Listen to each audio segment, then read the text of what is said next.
नमस्कार, आदाब। मैं शाइस्ता आप सभी का हार्दिक स्वागत करती हूं अपने इस चैनल बात देश और बिहार की शाइस्ता के साथ। बिहार चुनाव की तारीखों का ऐलान हो गया है। निर्वाचन आयोग ने आज शाम 4 बजे प्रेस कॉन्फ्रेंस कर बिहार विधानसभा चुनाव का पूरा शेड्यूल घोषित कर दिया है।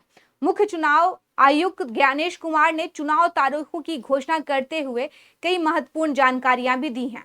कुल 243 सीटों पर होने वाले बिहार विधानसभा चुनाव के इस महायुद्ध को सिर्फ 2 चरणों में संपन्न कराने का फैसला लिया गया है, जो राज्य के इतिहास में पहली बार होगा।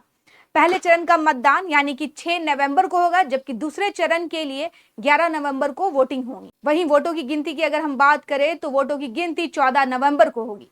पहले चरण में यानी कि 6 नवंबर को 121 सीटों पर मतदान होंगे। वहीं दूसरे चरण यानी कि 11 नवंबर को 122 सीटों पर वोटिंग होगी। मुख्य निर्वाचन आयुक्त ज्ञानेश कुमार ने बताया कि बिहार में इस बार एसआईआर की प्रक्रिया की गई है और 30 सितंबर को अंतिम मतदाता सूची प्रकाशित कर दी गई। ज्ञानेश कुमार ने कहा कि इस बार चुनाव न सिर्फ बिहार के मतदाताओं के लिए सुगम होंगे, बल्कि शांतिपूर्ण और पूर्ण पारदर्शी ढंग से मतदान कराए जाएंगे।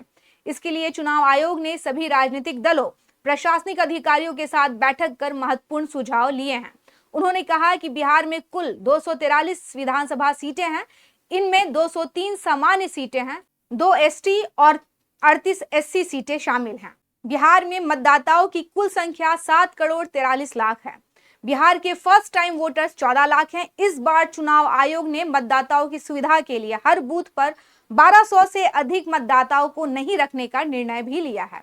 ऐसे में इस बार पोलिंग स्टेशन की संख्या बढ़ेगी। हर पोलिंग स्टेशन पर वेबकास्टिंग की व्यवस्था होगी, जिससे अधिकारी पूरी प्रक्रिया पर नजर रख सकेंगे। ज्ञानेश कुमार ने कहा है कि बिहार में चुनाव आयोग ने पहली बार इतने बड़े स्तर पर बूथ लेवल ऑफिसर की ट्रेनिंग कराई है। सभी मतदाताओं के सहयोग से एसआईआर का काम सफलतापूर्वक पूरा हो चुका है।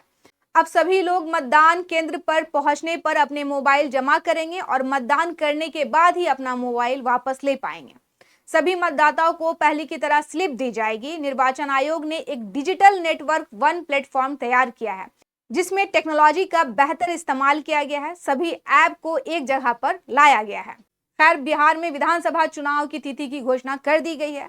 बिहार में राजनीतिक सरगर्मी अपने उफान पर चढ़ी हुई है। देखना है कि बिहार में अब किसकी सरकार बनती है। बने रहें ऐसे ही खबरों के लिए बात देश और बिहार की शाइस्ता के साथ। मुझे दे इजाजत। धन्यवाद।